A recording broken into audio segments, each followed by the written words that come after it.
messieurs, bonsoir. Merci de nous rejoindre au sommaire de ce journal. Troisième jour de la visite du général de corps d'armée Ahmed Gaïd Salah au niveau de la 2e région militaire où il a notamment présidé une rencontre d'orientation au siège du commandement de la région.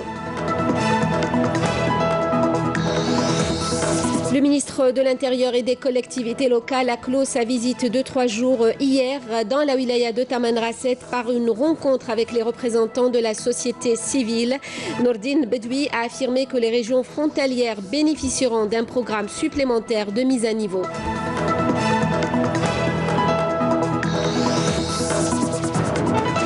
Sous-traitance industrielle, signature aujourd'hui d'une convention cadre entre Sonelgaz et le groupe public AGM. Agriculture, nous parlerons de serres multi-chapelles modernes spécialisées dans les cultures précoces. Nous serons dans la région de Tahir à Jijel. La journée arabe d'alphabétisation ce 8 janvier, à suivre un reportage à Adarar sur la détermination et le courage de femmes décidées à apprendre à lire et à écrire. La coopération pour commencer ce journal. Le ministre des Affaires étrangères entame demain une visite officielle en Scandinavie.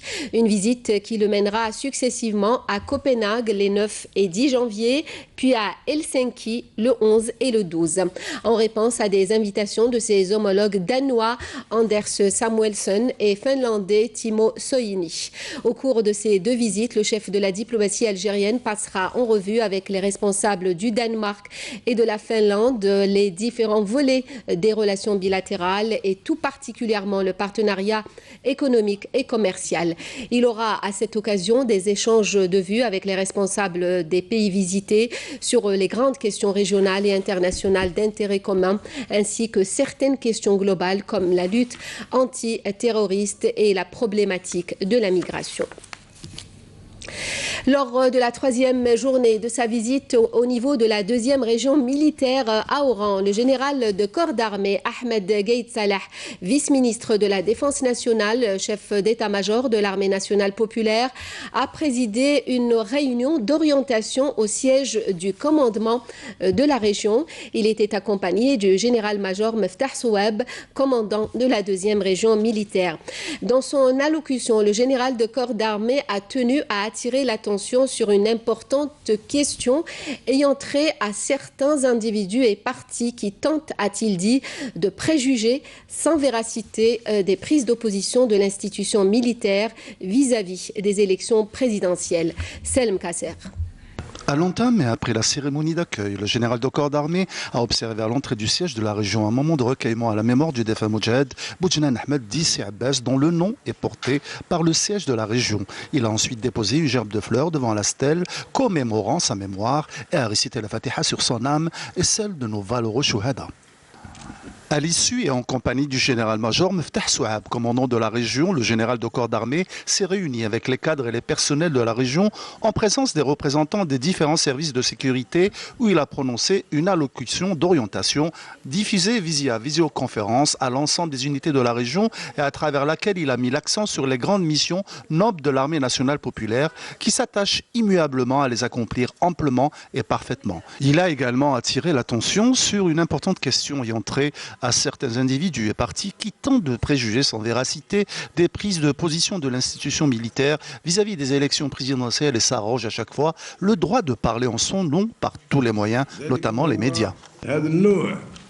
Je tiens à cette occasion à rappeler, voire attirer l'attention sur cette importante question où certains individus et partis, mus par des ambitions démesurées et animés par des intentions sournoises, ont pris l'habitude à l'approche de l'échéance électorale présidentielle de tenter de préjuger sans véracité des prises de position de l'institution militaire vis-à-vis des élections présidentielles et s'arrogent même le droit de parler en son nom par tous les moyens, notamment les médias.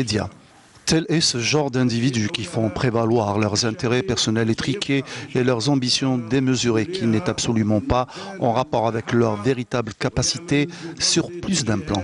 Ces individus optent désormais sans scrupule pour cette démarche en parole et en acte, en faisant fi de toutes les traditions et les bonnes valeurs desquelles est imprégné l'Algérien correct et qui sont adoptées par le peuple algérien. Ces bonnes manières sont les mêmes auxquelles l'armée nationale populaire ne cesse, avec l'aide d'Allah, de donner la place méritée. Et c'est à la lumière des orientations de son Excellence, le président de la République, chef suprême des forces armées, ministre de la Défense, que notre armée œuvre sans répit à rendre la conduite de ses personnels militaires, avec leurs différents grades et diverses responsabilités, une source d'inspiration et un exemple à suivre sur le chemin de la droiture qui cadre avec les valeurs de l'armée nationale populaire et sur lesquelles elle s'appuie dans sa démarche qui constitue le fondement de son caractère légaliste et républicain, respectueux de l'ordre constitutionnel. Une armée qui n'a jamais de leçons à recevoir d'individus qui n'existent que par les cercles qui les commanditent.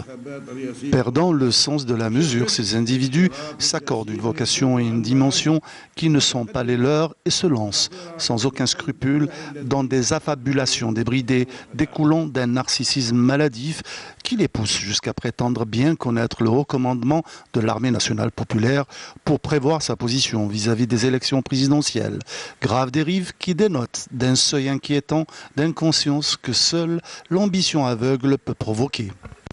Le général de corps d'armée a rappelé que l'armée nationale populaire continue sans répit à consentir davantage d'efforts persévérants, réfléchis, prometteurs et ambitieux avec la même volonté et la même détermination, étant une armée purement professionnelle qui aspire à promouvoir et à développer toutes ses composantes afin de pouvoir demeurer ce rempart qui défend et protège l'Algérie et uniquement l'Algérie contre toute éventuelle menace, quelle que soit la nature et l'origine.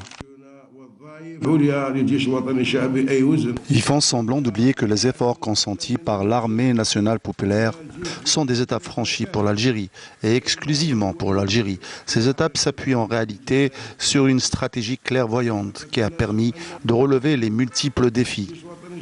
À ce titre, nous soulignons que la réglementation juridique sert toujours de contrôleur et de gardien contre tout agissement ou dépassement et elle protégera les intérêts de l'armée nationale populaire et de l'Algérie. Sur ce, cette réglementation juridique doit rester en vigueur et à travers laquelle notre institution se réserve le droit de faire appliquer à l'encontre de ces individus les mesures légales appropriées.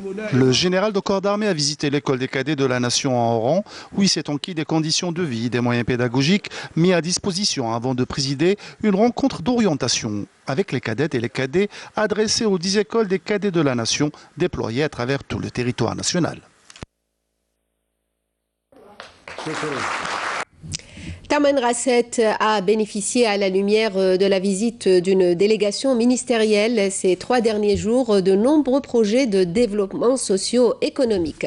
Hier, le ministre de l'Intérieur et des collectivités locales a mis l'accent sur l'accompagnement des investisseurs dans les zones d'expansion touristique. Naïma Chekchek. Tamanrasset, une région aux atouts touristiques considérables et au patrimoine culturel florissant qui fait de l'investissement touristique ici un important pôle de développement. C'est ainsi que le ministre de l'Intérieur n'a pas manqué de souligner le soutien au secteur avec des apports personnels de la part des investisseurs. Il y a une différence entre celui qui mise sur la banque et va attendre que l'argent soit livré et l'autre qui va investir avec son argent. Celui-là est mu d'une plus grande volonté que les autres. Aujourd'hui et à travers toutes les régions d'expansion touristique, rien ne vient entraver l'investisseur dans ces zones dont la décentralisation a été substantiellement soutenue, notamment avec de l'aménagement, une démarche décidée par le gouvernement et dont la lettre est la facilitation et l'accompagnement de ces investissements touristiques.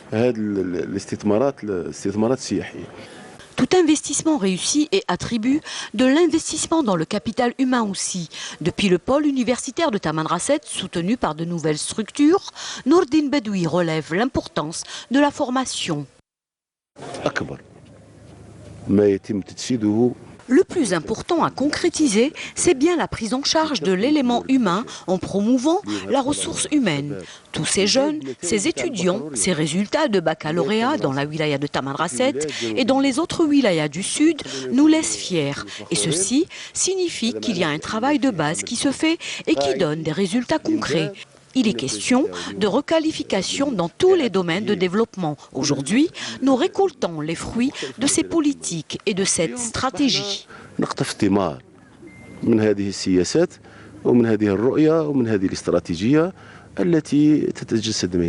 Des projets de développement importants sont réalisés dans la wilaya de Tamanrasset, telle l'usine de marbre ainsi qu'une minoterie. Mais pas seulement.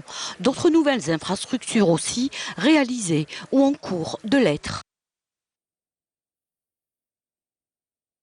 Le ministre de l'Intérieur et des collectivités locales est lors de la rencontre avec les représentants de la société civile à Tamanrasset a annoncé que les régions frontalières bénéficieront d'un programme supplémentaire de mise à niveau. Nordine Bedoui a rappelé aussi les différents projets réalisés ces dernières années et les défis qui restent à relever pour un meilleur développement de ces régions. Pour le ministre des Travaux publics et des Transports, Abdelghani Zahlen, l'important aujourd'hui est de relier les régions du Sud entre elles en renforçant le réseau routier. Je vous propose d'écouter leur déclaration.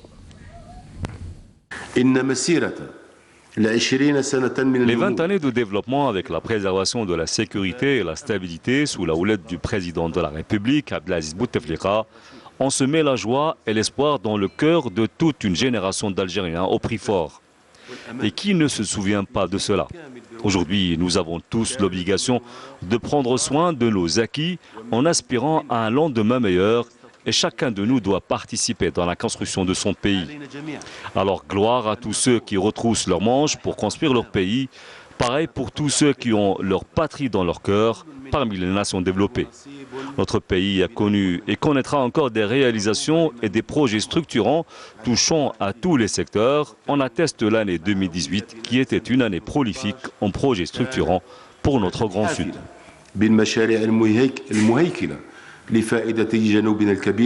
فخامة رئيس الجمهورية أصر على أن يربط موش ولايات الجنوب بالشمال يربطهم بالشمال.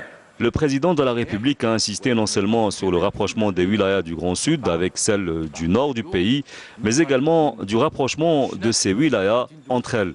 Aujourd'hui, on peut aller de Chinachin, près de Tindouf, en passant par Tib el Bala, Arg Rawi, Arg Ratchan, en direction d'Adrar et Tessabit.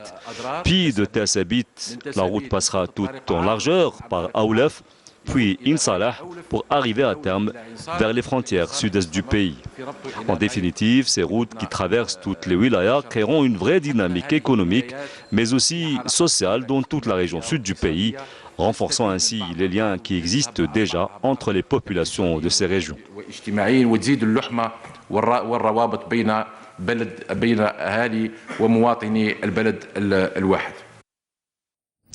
La ministre de l'Éducation nationale, Nouria Benrabrit, accompagnée du Wali d'Alger, a inauguré ce mardi des établissements scolaires au niveau des nouveaux pôles urbains à Sidi Abdallah, Ain el-Melha et Djenan Sfari. Certains établissements sont dotés de cantines scolaires.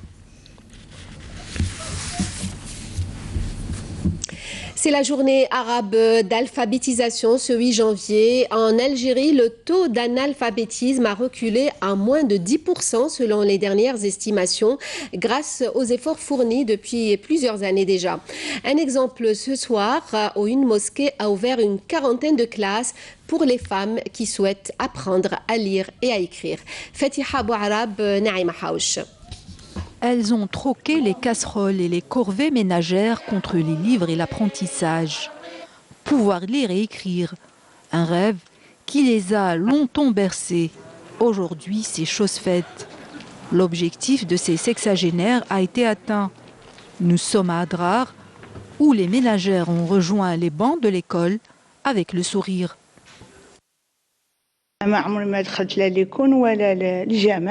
Je ne suis jamais partie à l'école ou à la mosquée. Quand je voyais quelqu'un lire ou écrire, je pleurais. Mais une fois, pendant le ramadan et pendant la prière des Tarawih, on avait annoncé des cours d'alphabétisation. Je me suis inscrite et depuis, de sourate en sourate, j'arrive à lire, alhamdoulilah. Il y avait en nous de l'obscurité. Nous sommes sortis à la lumière.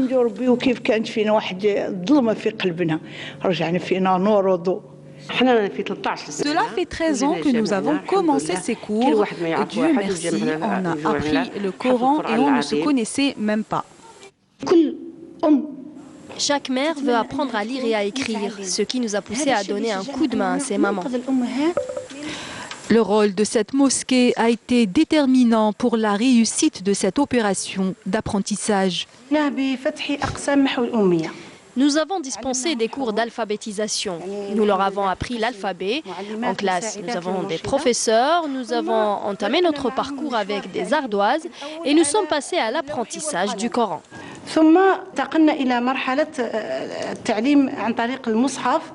عندنا 1237 élèves sont inscrits au cours d'alphabétisation. Nous avons 40 classes encadrées par 37 professeurs dont la mission est d'apprendre le Coran aux élèves, 14 éducatrices et près de 55 surveillantes. Plus de 2 millions de personnes ont pu combattre l'ignorance grâce à ces cours d'alphabétisation à travers le territoire national, preuve que l'apprentissage n'a pas d'âge.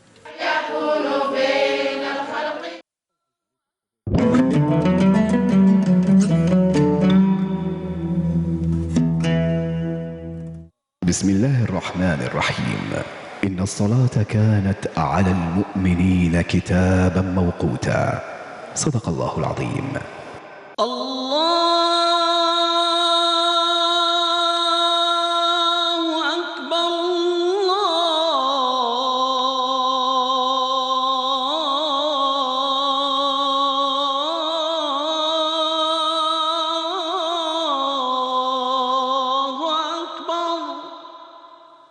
أشهد أن لا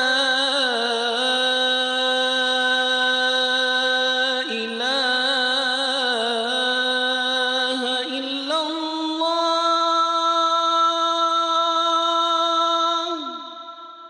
أشهد أن لا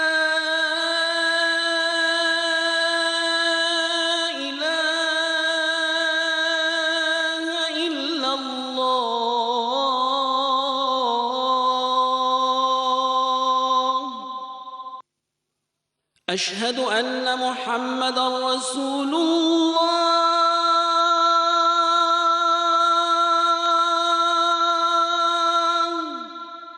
أشهد أن محمدًا رسول الله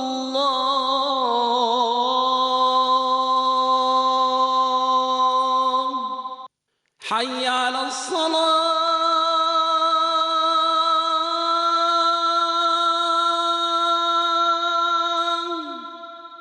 حي على الصلاة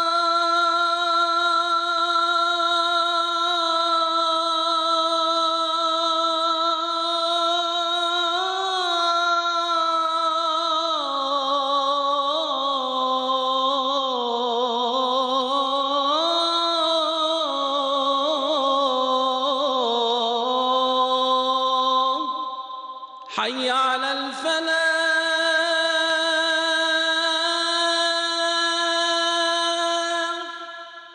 حي على الفلاح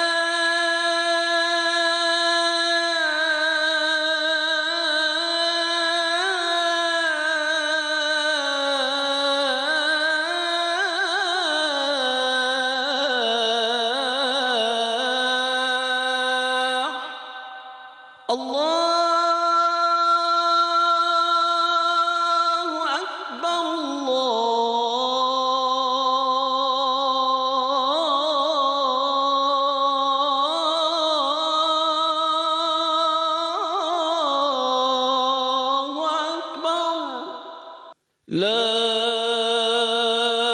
إله إلا الله اللهم رب هذه الدعوة التامة والصلاة القائمة آت محمدا الوسيلة والفضيلة والدرجة الرفيعة وابعثه اللهم مقاما محمودا الذي وعدته. C'était là l'appel à la prière d'Al-Aïcha pour Alger et ses environs. Retour au journal, le groupe Sonelgaz a signé aujourd'hui avec le groupe public de l'industrie mécanique AGM une convention cadre pour établir des activités de sous-traitance et la fourniture de prestations et services au profit de ses filiales. La convention cadre a été signée entre les PDG des deux groupes en présence du ministre de l'Énergie, Mostafa Guitouni. Je vous propose d'écouter le ministre de l'Énergie. Cet important événement entre dans la stratégie industrielle de notre pays mise en place par son Excellence, le président de la République Abdelaziz Bouteflika, afin de produire ici, en Algérie, les produits que nous importons de l'étranger et limiter ainsi les importations et mettre fin à la dépendance aux produits étrangers. Direction Jijel, dans la région de Tahir, pour parler agriculture. Dans une exploitation de 3000 mètres carrés, on produit différentes variétés de tomates. Tout se fait sous serre, une serre multichapelle moderne. Le reportage de Saïda Mayouf. Exploitation agricole Kouahi au lieu dit Ashwa dans la commune de Tahir à Jijel.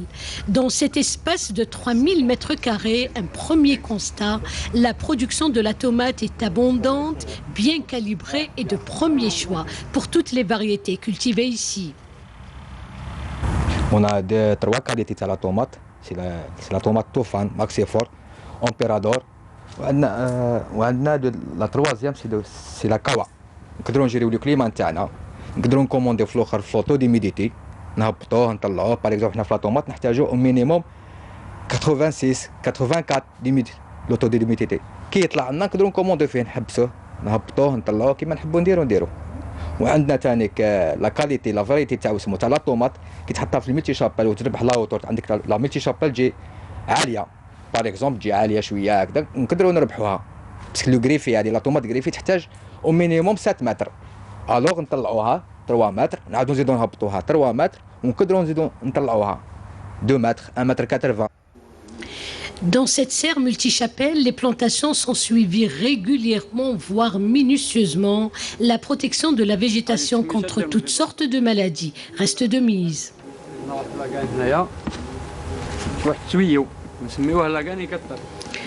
Pour l'irrigation, c'est le système du goutte à goutte. C'est une énorme économie en eau. On y injecte d'ailleurs les engrais nécessaires.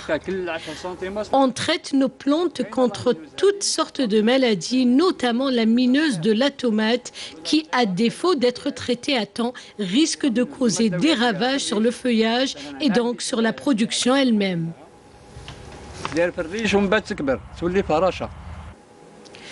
Une production de qualité et un rendement en nette croissance qui plus est enregistre une précocité.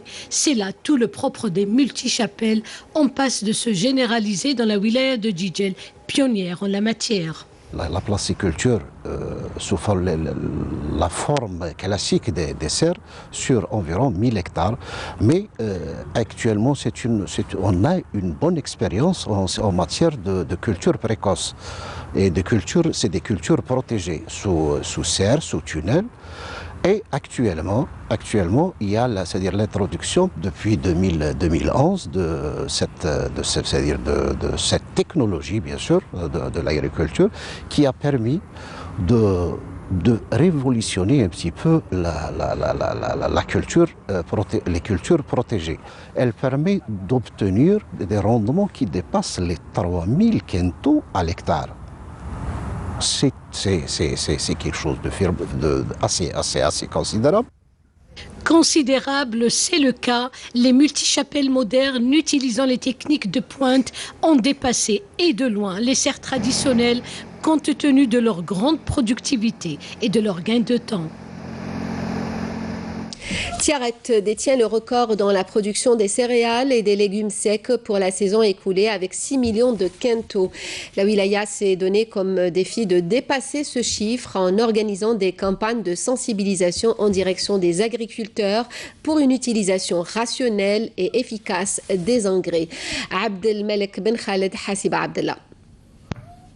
500 000 hectares de céréales, 12 000 hectares de légumes secs. Tiaret en a enregistré l'année dernière une production de 6 millions de quintaux, ce qui lui vaut la première place en production de céréales et de légumes secs en Algérie. Cette année, on ambitionne d'augmenter encore plus le rendement.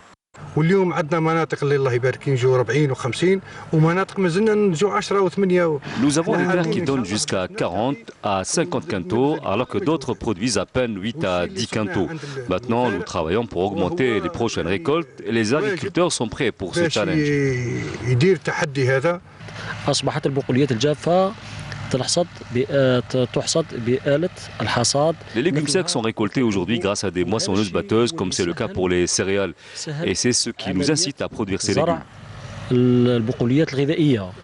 Et pour atteindre ces objectifs, la direction de l'agriculture mène régulièrement des campagnes de sensibilisation auprès des agriculteurs. Ces derniers sont informés des nouvelles méthodes d'utilisation des engrais et des pesticides.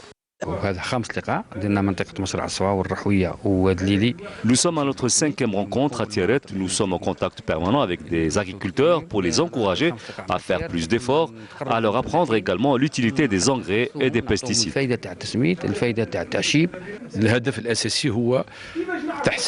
Le principal objectif est d'améliorer les récoltes en expliquant aux agriculteurs en toute simplicité les nouvelles techniques pour l'utilisation des engrais dont l'opération est prévue pour bientôt. Et aussi pour l'utilisation des pesticides pour se débarrasser des mauvaises herbes. Avec cet accompagnement, la direction de l'agriculture ainsi que les agriculteurs de la wilaya de Tiaret ambitionnent d'obtenir une production plus importante en termes de qualité et de quantité. Nous avons appris aujourd'hui le décès à l'âge de 92 ans du Cheikh Sidi Haj Salem Ben Brahim, éminente personnalité religieuse de la wilaya d'Adrar. Le défunt Cheikh faisait partie des grands érudits de la région ayant voué leur vie à la quête du savoir et à la propagation des sciences de l'islam dans son école coranique. Ces obsèques auront lieu demain après-midi à la mosquée Sidi Mohamed Belkbir à Adrar. Plus de 300 kg de kif traité, 304 précisément, ont été saisis hier lors d'opérations distinctes à Tlemcen au rang SCTIF par des détachements combinés de l'armée nationale populaire, annonce le ministère de la Défense nationale. 3 narcotrafiquants ont été arrêtés, a précisé le MDN. Par ailleurs, un détachement de l'ANP a déjoué à El Oued une tentative de contrebande d'une importante quantité de médicaments s'élevant à plus de 10 700 boîtes, tandis que des gardes-côtes et des éléments de la gendarmerie ont mis en échec des tentatives d'émigration clandestine de 51 personnes à Oran, Ain Timouchent et Tlemcen. Après de longs mois de restauration et de réaménagement, le square Pour Saïd au centre d'Alger a réouvert hier soir. Ce sera désormais un espace très animé dédié aux loisirs et aux arts. Après la cérémonie d'inauguration, le Théâtre national Mahidine Bechtarzi, qui se trouve juste en face, a accueilli l'orchestre de l'Académie du Théâtre de la Scala de Milan. Nesrine Ben Saïdi. Jeux de lumière, artistes peintres et soirées musicales, la place Port Saïd ou la place des artistes s'est révélée sous son plus beau jour et sera désormais le point de rencontre des artistes. Après 26 mois de travaux de restauration, ce lieu est enfin ouvert au public et permettra de découvrir de nouveaux artistes et de se souvenir de ceux qui ont marqué le monde artistique, à l'image de Azdine Medjoubi, Abdelkader Alloula ou encore Keltoum. Après son inauguration en présence du ministre de la Culture Azdine Mihoubi et le wali d'Alger Abdelkader Zour, ce lieu abritera plusieurs activités culturelles. تدشين حديقة بورسعيد التي ظلت مغلقة لفترة Nous avons inauguré la place Port Saïd qui était fermée depuis un bon bout de temps. Ce lieu a été restauré. Nous avons rajouté quelques nouveautés, des bustes de célèbres artistes, notamment ceux qui ont laissé leur empreinte dans le monde du théâtre et qui nous ont quittés. Ce lieu constitue aussi un plus au théâtre national.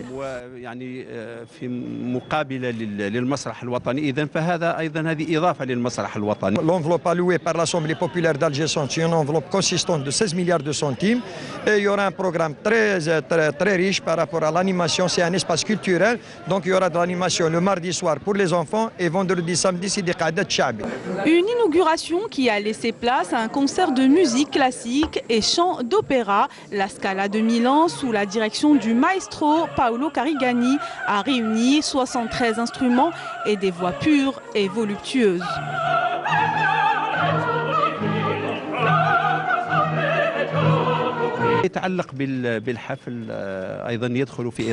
On peut dire que c'est un double événement puisque le Théâtre national d'Alger abrite ce soir la Scala de Milan dans le cadre d'échanges culturels entre l'Algérie et l'Italie.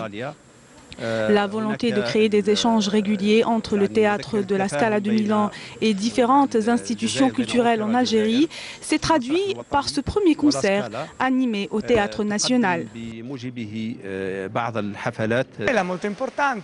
C'est une soirée très importante pour nous. Nous avons interprété le répertoire de Verdi qui représente l'amour et la paix.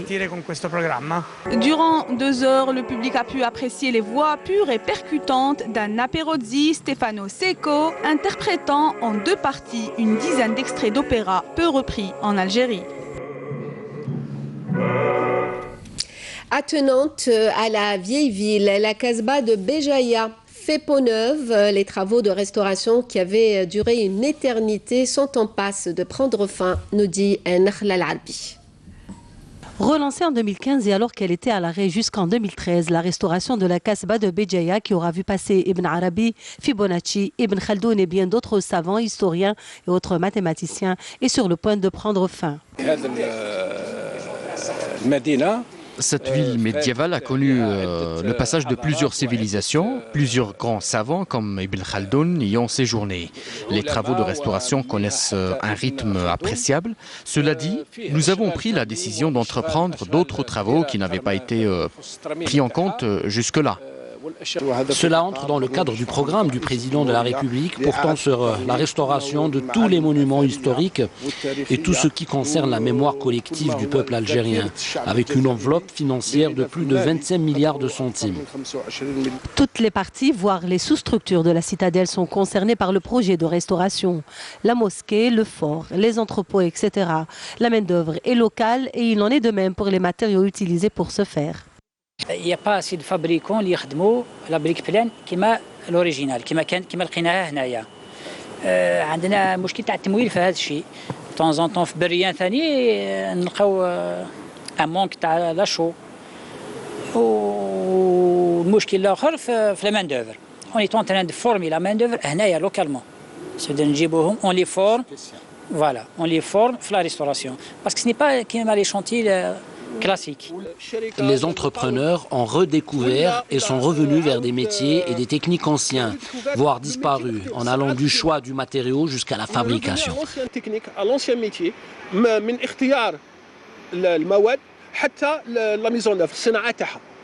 Au rythme où vont les choses, la Casbah de Béjaïa devrait ouvrir ses portes aux visiteurs d'ici l'été prochain. Le sport, les Marocains Ayel Aouni et Haytham Abou Firassi ont remporté aujourd'hui au tennis club de Besh Jarrah le championnat d'Afrique du Nord des moins de 14 ans après leur victoire respective contre 2 Égyptiens. Cette deuxième édition se déroule depuis le 5 janvier à Alger. L'Algérie, pays hôte de la compétition, a engagé le plus de représentants, soit 4 garçons et 4 filles. Wassila Batiche, reportage. La compétition a regroupé plus de 30 joueurs issus de 5 pays, l'Égypte, le Maroc, la Tunisie, la Libye et le pays organisateur, l'Algérie. Et c'est sur cette belle surface de terre battue de tennis club de Besh Jarrah, le bijou de la petite balle jaune, que la future génération du tennis africain a évolué. L'Algérie a participé avec 8 joueurs, dont 4 filles. Les meilleures joueuses du championnat d'Algérie étaient présentes, drivées depuis quelques jours par l'ex-international Nabila Bouchabou. C'est une bonne occasion pour nos filles de s'accrocher et puis de jouer un peu plus de compétition, de matchs. Et surtout que ça se passe ici en Algérie. C'était difficile pour moi et comme ça j'ai commencé à voir comment ils jouaient. Et comme ça j'ai commencé à bien m'entraîner. C'est une bonne occasion pour nous voir les joueurs, le jeu تاعهم باش نترينو نديرو des entraînements على داك الجو تاعهم باش la prochaine fois كي نروحو نكونوا عارفين لو ستيل دو جو تاعهم نقدروا نخدموا اكثر وان شاء الله نزيدوا في المستوى تاعنا ان شاء الله دون فيتور نزيد اكثر نزيد نتحسنوا اكثر. Chez les garçons, c'est l'expérimenté Abdelhafid Ghattas qui encadre ces jeunes et fait de son mieux pour réaliser son challenge pour aller le plus loin possible dans les échéances internationales. Et ces jeunes, que ce soit garçons ou filles, ont beaucoup de potentiel. Hein. Surtout que la DTN a tablé sur les 14 ans et les 13 ans. Et même chez les filles sur les 12 ans. Donc ils ont quand même pas mal d'années de préparation. Donc si on fait un travail assez planifié et assez professionnel et dans la durée, j'en suis presque sûr qu'on aura une très bonne relève. Mais on est presque au même niveau, donc on n'est pas très loin d'eux, on peut les gagner. Il faut qu'on s'accroche mieux, plus à eux et il faut travailler mieux pour les gagner. La finale garçon a été animée par le numéro 2 égyptien Hadi El Koudri et le numéro 1 marocain Hatem Abou Fenassi. Une finale très disputée qui a duré 3h20 minutes. Mais le dernier mot est revenu aux Marocains sur le score de 3-7-1, 4-6, 7-6, 7-5. Idem chez les filles, la Marocaine Aya El Awani a battu en finale sans grande difficulté son adversaire, l'Égyptienne Ataya Mariam Yasser, en 2-7-0, 6-1. 6-1. Le Nord-Afrique, c'est ce qui se fait de meilleur. Voilà. Mis à part l'Afrique du Sud, le pays, l'Afrique du Sud, c'est ce qui se fait de meilleur. Donc là, on assiste, si vous voulez, au championnat d'Afrique en réduction. Les meilleurs qui sont là ont de fortes chances d'être en finale au championnat d'Afrique. Football, le verdict est tombé ce mardi. L'Égypte s'est vue attribuer l'organisation de la 32e Coupe d'Afrique des Nations. Ce sera du 15 juin au 13 juillet prochain, en remplacement du Cameroun, recalé par la Confédération africaine en raison du retard accusé dans les travaux des stades devant abriter le tournoi. L'Égypte, qui avait déjà abrité le plus grand tournoi footballistique en Afrique à 4 reprises, a été préférée à l'Afrique du Sud, pays hôte déjà, en 1996 et 2013. La région du Hodna, terre berbère de révolution, de l'époque numide jusqu'à la révolution du 1er novembre 54 en passant par la civilisation hamadite, c'est le thème du documentaire de Mina Kassar, un documentaire que vous pourrez suivre ce soir sur Canal Algérie. Ce sera juste après le journal de 20h. Le rappel des principaux titres.